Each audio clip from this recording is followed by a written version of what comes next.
Hi, my name's Nadia Dyson from Luxury Locations, and today it's Tuesday chat time, and I'm here with Jeff Hadeed, who is head of the board of the CIU in Antigua. Hi, welcome. Hi Nadia, how are you?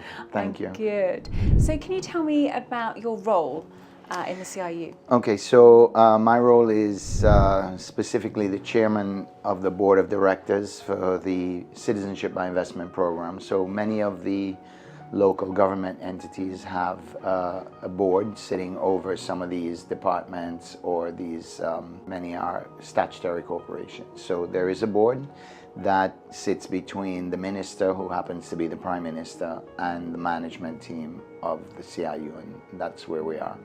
Our primary role is to basically advise and to oversee some of the sort of things that are required to be decided upon, and that so we support the Prime Minister's supervision of the program. Can you tell me a little bit about the Citizenship program in Antigua?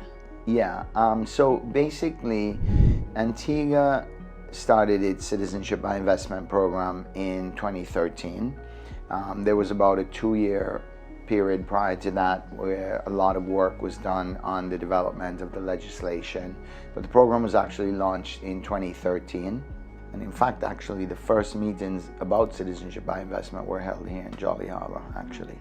So the program was launched in 2013 and has been running since. The program basically seeks to attract foreign direct investment, and for investment, these investors are qualify for a citizenship, which you know, for various reasons, people seek this opportunity or seek to get involved in citizenship by investment.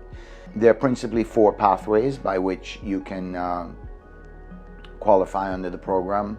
One is called the National Development Fund. The other one is called the University of the West Indies Fund. And then one is by investing in a qualified real estate or investment in business. What's the motivation behind a second or third passport for people? Well, I think, you know, in the world in which we live today, and with all the geopolitics and all the things that are happening, I think people are recognizing more and more they want to have options. They want to have options for their families, they want to have options for themselves. So principle is just options. It's like, you know, you have options where to live, you have options how to travel, and I think that is the biggest thing. A lot of, again, also a lot of the motivation depends on the originating country or citizenship which you start from. So some countries have need for, you know, some clients have need for mobility, some want access to education for their children, some want to have, you know, half-year residency in one jurisdiction and residency in another.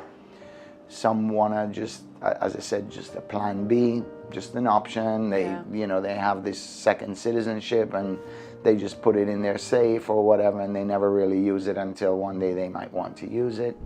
If people are looking, you know, you had a development that you were building just at the cusp of CIU, the CIP program being launched. What would you say to developers? Because can they come in, buy a plot of land, and then do a development and be approved under the CIU? Yes. What I would always say is your development should stand without CIP. Yeah. So it shouldn't be the end all to the success of your development. Your development should really stand on its own. And the CIP, or the Citizenship by Investment program, should be really like a nice add-on, Added bonus, you know? Yeah. Ultimately, when an investor looks to buy real estate under the Citizenship by Investment program, meaning a client-side investor, not the developer, they're going to look for all the same things that they would Good look value, for yeah. in when they're buying any real estate. So they're going to look for value, they're going to look for location, location, location. They're going to look for return, they're going to look at exit strategy. So your development needs to fulfill all that criteria.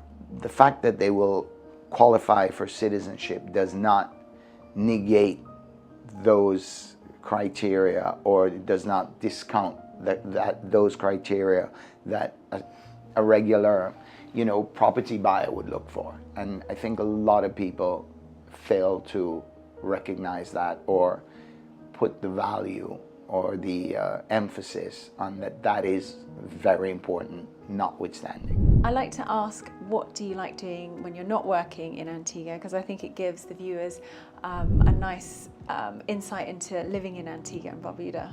So, a lot of people think because we live in Antigua and Barbuda, we don't work, or we work all the time. we don't work a lot, but we actually work quite a bit. And I have multiple businesses, so I'm almost always working, and I enjoy working.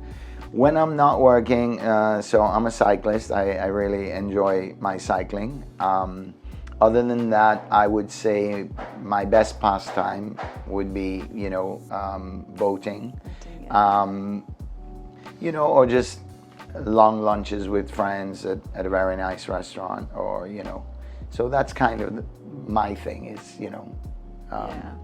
but I enjoy being on the ocean, albeit I don't get to go enough. The one unique thing about Antigua also, when you go to talk about the 5 jurisdictions, is that we actually have, and people will find that they can have a very good social life in Antigua. We have, good people, and we're a very multicultural society, so you find people from all walks of life, all races and religions, and we have really good people here. Funny enough, you think, wow, what are these people doing on this small island? But we really do have, and we do have a good quality of social life, and people who choose to come and reside here will always find that they can find like-minded people, that they can connect with and enjoy good social life with. Yeah, I completely agree. Yeah. Well, thank you again You're for coming welcome. in and talking to you all today. I hope you've all enjoyed it. If you want more details and to get in contact with the Citizenship by Investment unit, all of that is below. And if you like our videos and you'd like to see more, please subscribe to our channel.